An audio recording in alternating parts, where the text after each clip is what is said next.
the children. That's a good sight to see. They have missed children's church. Okay. How are we all? Did y'all have a good week?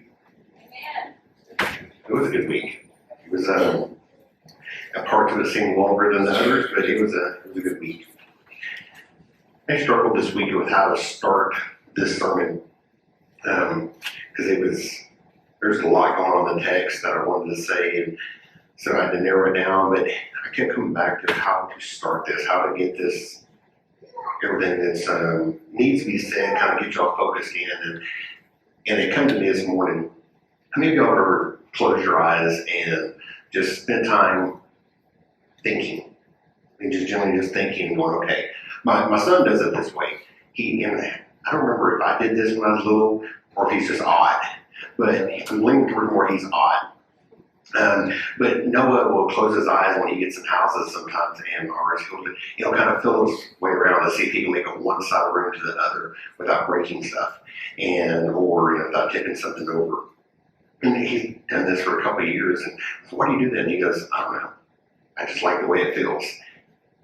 And it got me thinking that's what we all, I think, need sometimes, is to close our eyes and to focus in on Jesus, to focus in on what he's telling us, to focus in on where he's leading us. And so I've discovered that if I sit in my office and I do the same thing, I'll just close my eyes and just spend time thinking. Now, that's got a little bit more difficult with Ben being next door to me because he listens to music all day long, and I do not. I like just, if I'm focusing, I want quiet. He's the exact opposite. So we're building a wall because I'm going to kill it. No, I'm just kidding. It's just different ways of focusing. So, but I want to remind us where we're at. We're in Mark chapter 5. We're starting in verse 34. Last week we covered the first part of the verses, and so now we're getting to the end of this. And I brought up Jairus last week, and we kind of showed you who he was real quick, and then we back off. And we dealt primarily of the woman that had bled for 12 years. And so we spent a majority of our time there. And today we get back into Jairus to see where he's at, see what happened with him, and see how this whole thing played out for him with Jesus.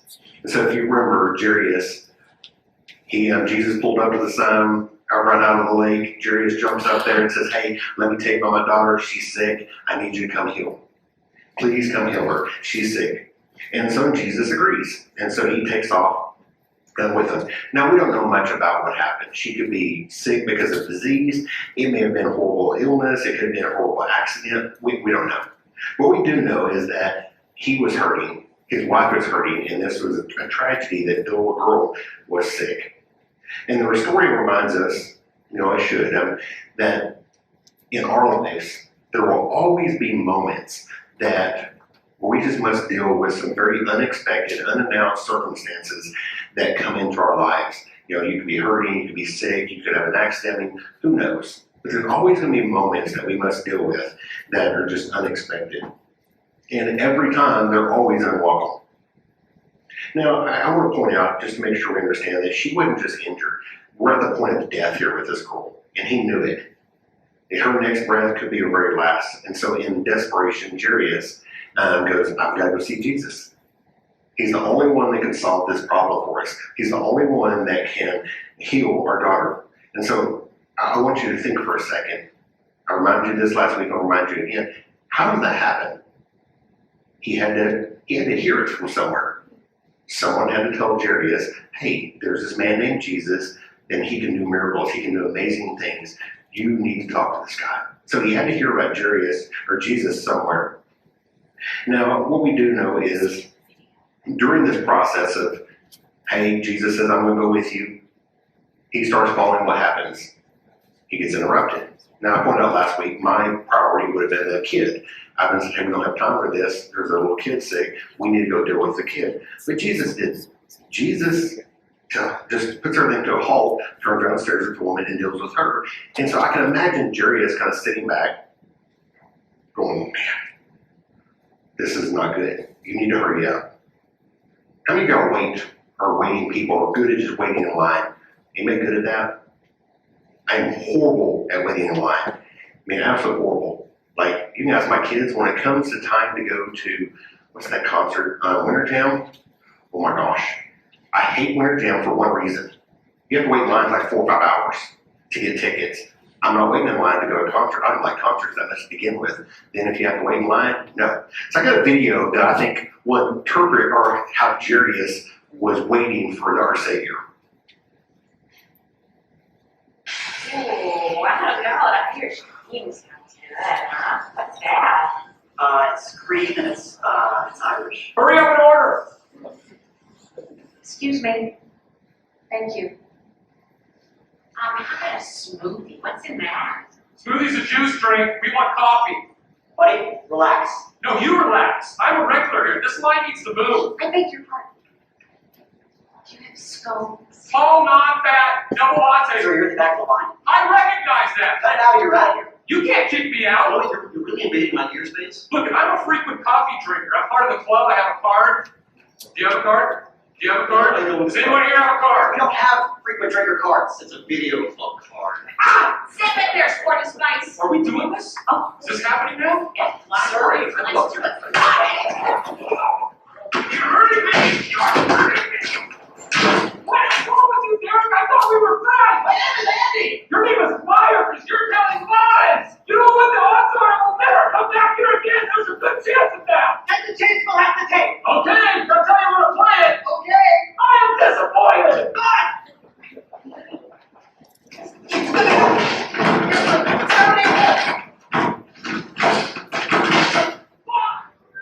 Now, I imagine Jairus' whole attitude was something like that. Just completely just going, oh my gosh, what are you doing? And isn't that us though, waiting on God sometimes? We're so upset, we're so mad that God won't do something in our lifetime, something right now that will fix our problems. Are you with me? I've been there, I've done this. I've done the same thing. I'm like, God, seriously, I've been a Christian since I was 17 and I'm waiting on you to answer my wish list. You see, I know what I'm talking about now. We have this wish list. And I think for Jairus, it's a little bit more important. And I think in our lives, I mean, we've all prayed for somebody that's sick, right? And we've all prayed for somebody that died that was sick. And we've all probably had that moment where we went, God, why? I have. I think we all arrive at a place where we just want to know, God, are you there? I mean, God spending time with this young lady who is sick. But sometimes I want to know if he's in my life. Is he with me?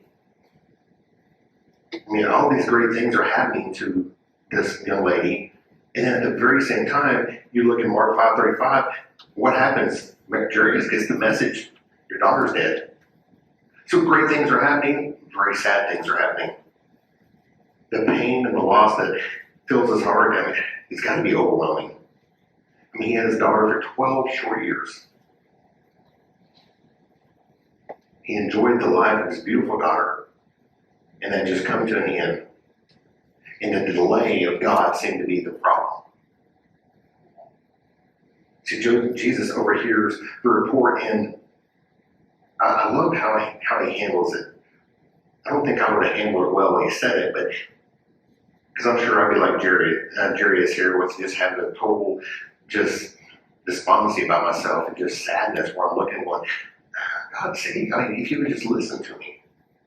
But Jesus says, he turned around and looks at Jairus, and I'm sure they connect with their eyes, and he looks at him and says, don't be afraid. Just believe. Now, if y'all was like me, I've said that to people.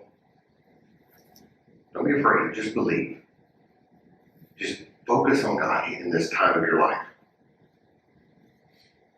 And that's, I mean, honestly, that's a struggle sometimes because I look at them when I'm saying these words and they're going, really? What's that going to get me? And I think what it gets us is, it gets us to a place where we can at least understand that bad things do happen. And that if we rely on God and that in the end, no matter what happens, we arrive at a place that is healthier than what it was. If you look at Psalm 23, and basically to boil it down, this is the great challenge that we all have is to go through valleys of pain, suffering. And Psalm 23 says this, Trust me, I will give you comfort. I'm boiling down a lot there. Trust me, I'll give you comfort. I can help you. I can guide you. Faith and confidence in God are antidotes to fear, worry, and anxiety. And I know that y'all know this, but I want to make sure we point this out. Anxiety is a big problem for us in our world today, isn't it? It runs rampant. People are everybody's anxious about something. We all got to deal with it somehow. And what we need to realize is that faith and confidence in God is the antidote to our fear, our worry, and our anxiousness about our life. I mean, maybe you've been praying for somebody. Maybe you've been praying for healing in your life. Maybe you've been praying for something to work out that's a problem in your life. You're asking God to intervene and nothing seems to be happening and you just keep getting bad news after bad news.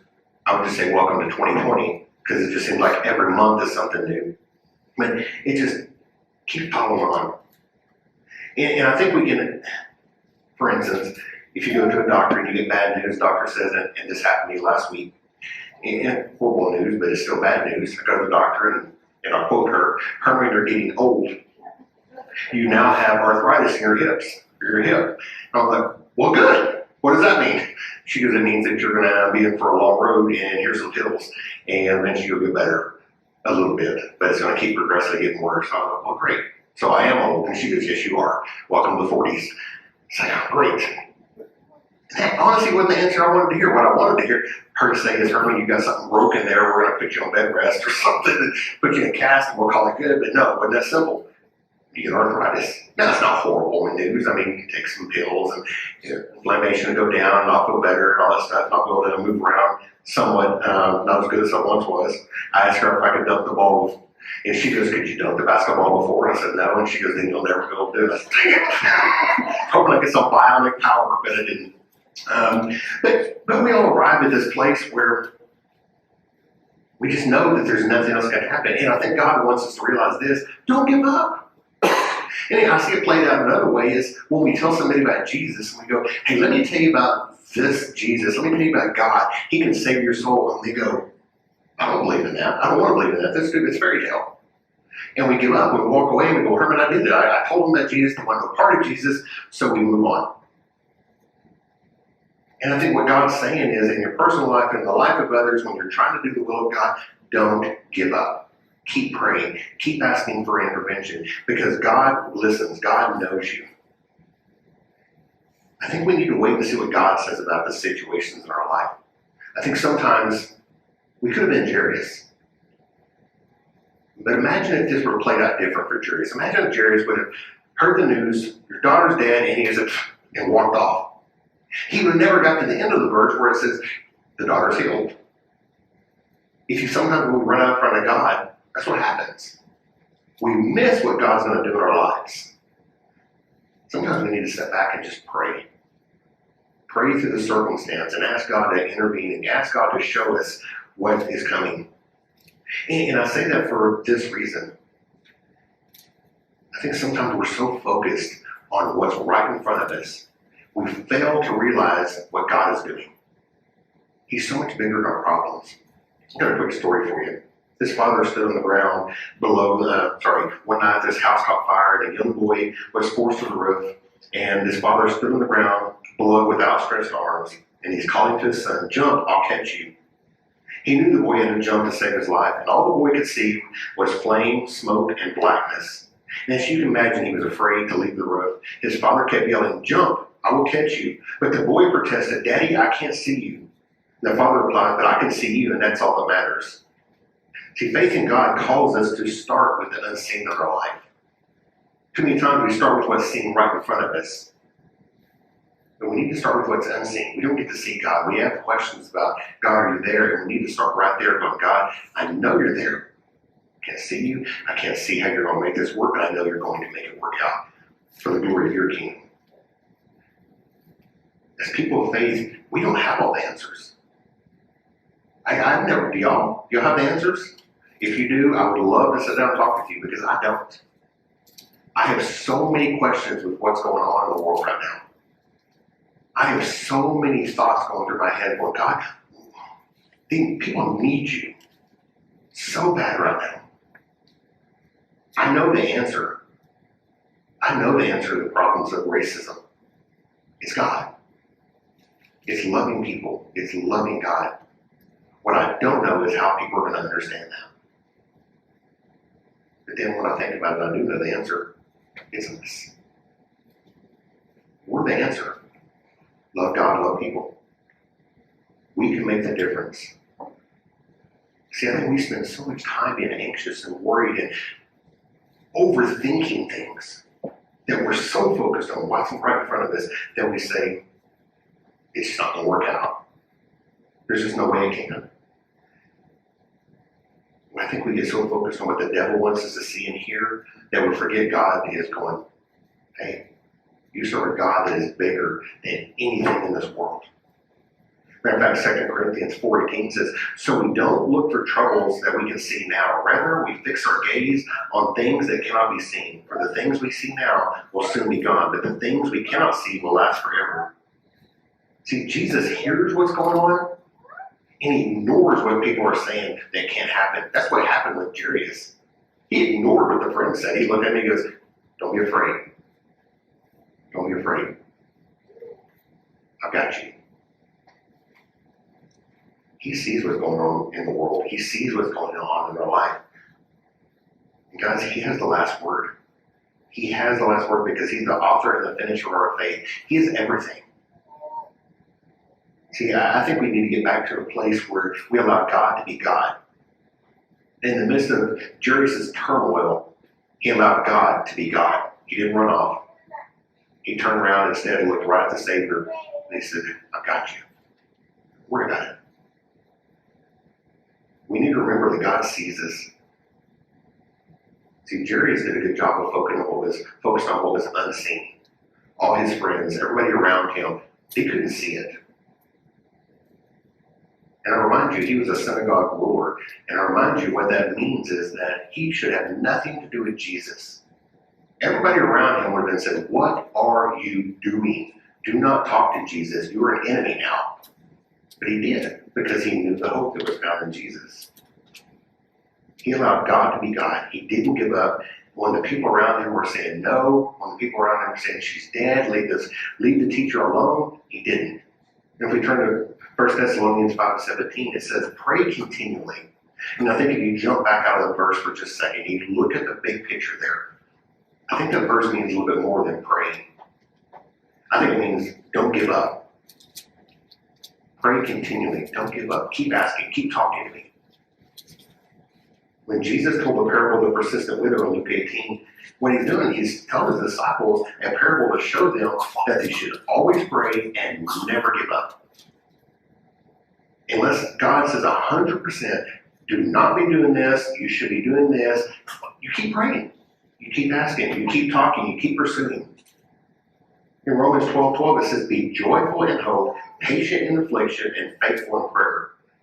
Repeat that again for you. Be joyful in hope, patient in affliction, and faithful in prayer. And that tells us a few things. One, we will have affliction in our life, but we should be joyful and have hope, and we should keep praying because that's what's going to get us through it. If we get to verse 37 and 40, he did not let anyone follow him except for Peter, James, and John, the brother of James. And basically it says when he come to the synagogue ruler's house, Jesus saw a great commotion of people. They're crying, they're wailing. Y'all been to funerals, you kind of have a good picture of what this is like. He went in and he said to them, what's all this commotion and wailing about? I'm paraphrasing, so if you're not seeing the Bible like this, I'm just paraphrasing a lot here. And he says, the child is not dead, but asleep. And they laughed at him. And I'm sure that y'all have people laugh at you when you tell people about Jesus, or you talk about how Jesus worked out some miracle in your life, or Jesus did this, or God did that. If you haven't, it's fine. You should try it sometime because they get a good laugh out of you, and then you get to go, I'm sorry you feel that way. Jesus, he handled it so good. Let me back up for a second. Y'all remember a few weeks ago when we talked about the disciples getting in the boat? Y'all remember that? They faced a big storm, and what happened? Storm blows up, disciples panic, and Jesus gets up and he looks at them and goes, why are you so worried? Be still. Calm down. It's okay. I've got you. Peace, be still. Then he asks, where is your faith? And I think when Jesus walks up on these people and he's looking at them and they're wailing and they're just completely despondent. And he goes, she's just asleep. And their response is to laugh and mock. They didn't understand. And I think it's asking, where's your faith? And I would ask us the same thing. When you're going through trials and tribulations in life, why give up? Why turn and run from God? Where's your faith? We don't just have faith when things are going good. Faith is a constant. There should be a constant in our life. See, I think we look at pictures like this and we go, well, I don't understand how they couldn't get this. Jesus is amazing. I mean, it's obviously he can heal people. He's been doing it. It's obviously that he's going to take care of the situation. It's Jesus. Let me ask you this. Do you do the same thing? Or don't you do it? Don't you look at your own life and go, God, where you at? And automatically run out ahead of Jesus, focus on what we can do instead of sitting back and going, God, I'm going to allow you to be God and work through me. God, just do your thing. So many times we use terms that are just all about me, all about I. Now I want to point out, just a reminder that she is dead. There's no doubt about it. We've checked her pulse. This girl is dead. And I had to ask myself, why would he, because he has some funny ways of saying things. Like, she is just sleeping. And I want to know why did he say that? And I really didn't understand it, so I read some commentaries and he pointed in this direction. He says this because the only real storm in life, the only thing that can really harm you is true death, spiritual death, that is getting to dying and going to hell. The separation between God. And what God is saying is she's only asleep because I'm taking care of the thing that matters. I'm taking care of the spiritual death. You don't have to worry anymore. I am the Savior of the world. I'm taking care of that. So all these small storms that you have going in your life and death, I mean, death's a big thing to me, but Jesus is going, I can handle those things. I can deal with those things. Put your faith in me. I've got this. He walks in and he says, the only real death that can kill you, eternal death, forsaken us by the Father, I'm taking care of that. All these other deaths, no problem. So she's just asleep. And that makes sense to me. So God just saying, she's asleep. Don't worry about it.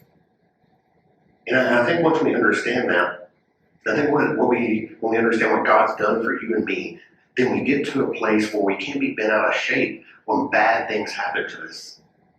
I think we can get to a place where we go, God, I know that there's a bigger picture here. And I know that I'm not happy right now, but I know you took care of the main thing that matters. I know you took care of the death.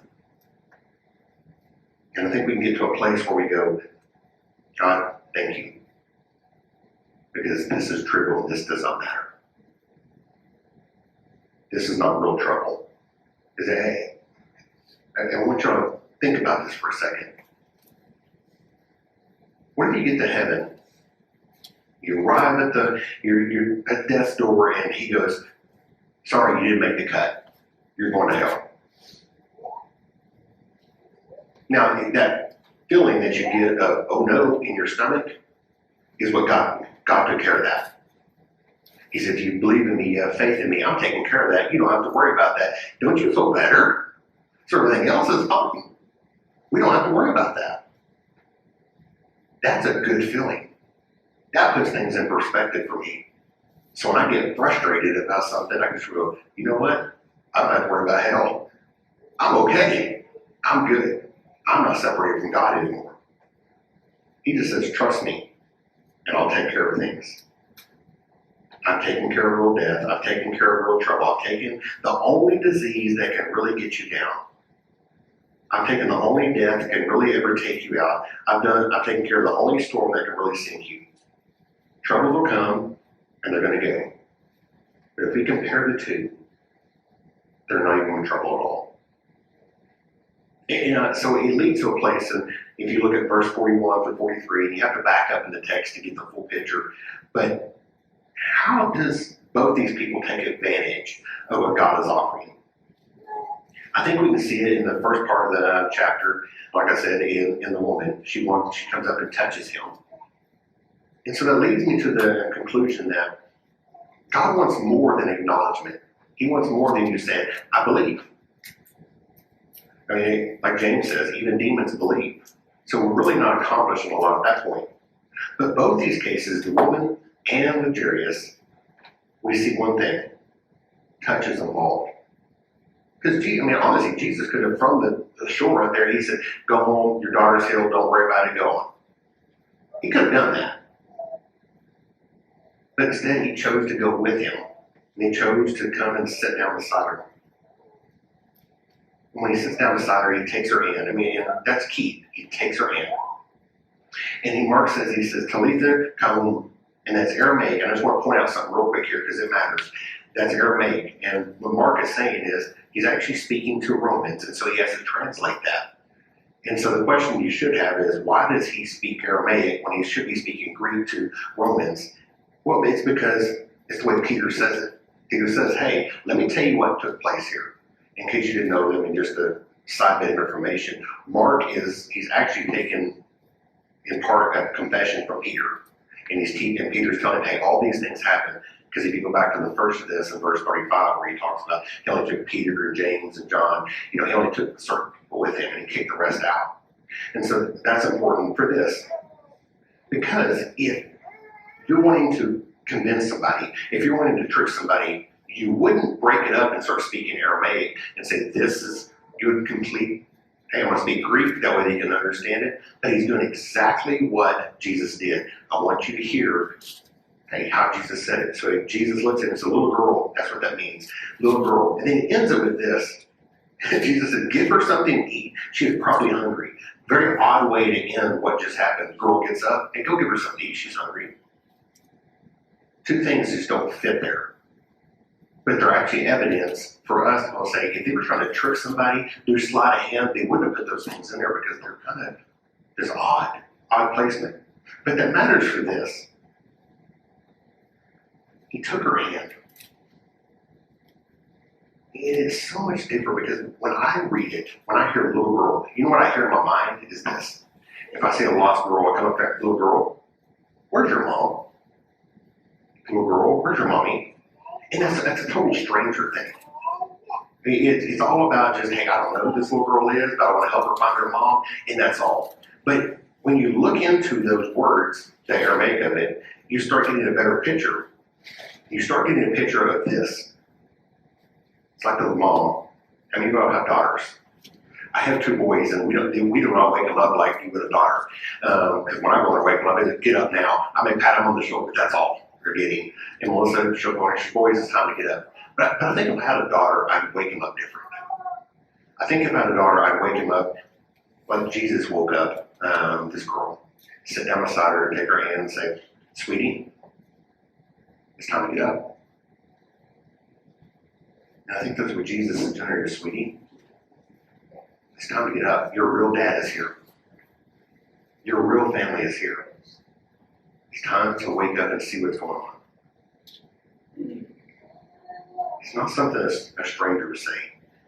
It's something a mother or father or someone that loved them deeply.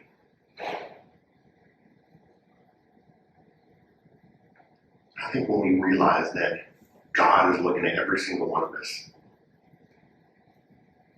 He's holding our hand and He goes, son, daughter, I'm your family. I'm what matters. I had this conversation, I think I told you a couple weeks ago with my son. Storm's coming in, he's panicking. I said, son, do you not think I will take care of you? Do you not think I'm going to watch after you? You don't have to worry about that stuff. That's my job. Yeah, but Daddy, a storm's coming. Storm's coming, guys. And for some of you, it's here. And He said, I got you. I'm your dad. I'm your father. I'm taking care of it. Look for me. Don't focus on what you can see. Focus on what is unseen and hold on, because we're gonna get through this. I think he's saying to everybody in this room, friends, it's time to wake up. It's time to focus on me and not on the world. It's time to focus on the bigger picture and focus on giving your life to me and trusting in me and allowing me to work. That's what I think he's trying to tell us with these verses. I think he's looking at us and goes, son, daughter, I solved the big problems. Can you trust me with the little ones? Can you trust me that I'm going to guide you through life? We can't stop the storm from coming, but we can definitely deal with the storm. So we're going to sing our invitation. Travis, you're going to come up. We're going to sing the invitation. And if you need to pray, talk, come forward. That's what it's for. I want us to know that, every Sunday when we offer an invitation, it's for a time to, if you want to share something with the congregation, come down and say, I just need prayer, I want to give my life to God, I want to be a member, whatever it is, that's what it's for. And I'll be down there waiting on you. If you want to grab me afterwards because you're not comfortable walking down here, fine, do it. Because we got to get to the point where we understand that we have a job to do. And you go back to what Jerry, as I said at the beginning, he heard about the message of Jesus. And our mission is find the lost, communicate the word, create disciples. That's the mission of the church. That's the mission of this church. And it starts with you going, let me tell you about somebody that is bigger than your problems. Let me tell you somebody that solves the number one problem you have. That's the separation between God and you. Because if they don't get that message, they'll be standing at death's door, and death's going to be going, yeah, you're going to hell because no one ever told you about Jesus Christ. Because that's why we exist. Matthew 28 is everything we need to remember. Go into the world, preach and teach the gospel, baptizing, create disciples. That's not meant for me alone. That's meant for everybody sitting in these pews that believes in the word of Jesus Christ. You have that responsibility. I will preach that message as long as I'm standing in this pulpit. And we have a responsibility to preach and teach the gospel. That's what the church is meant to do. Bring you in, build you up, send you out, and repeat the process. Know that when you go out, you have somebody taking care of you in the storm. I'm sure you'll run up against challenges, and you're going to run up against people that are stubborn and hard-headed, and God's going to throw so many things in your life. Just know that you're doing good. Satan doesn't want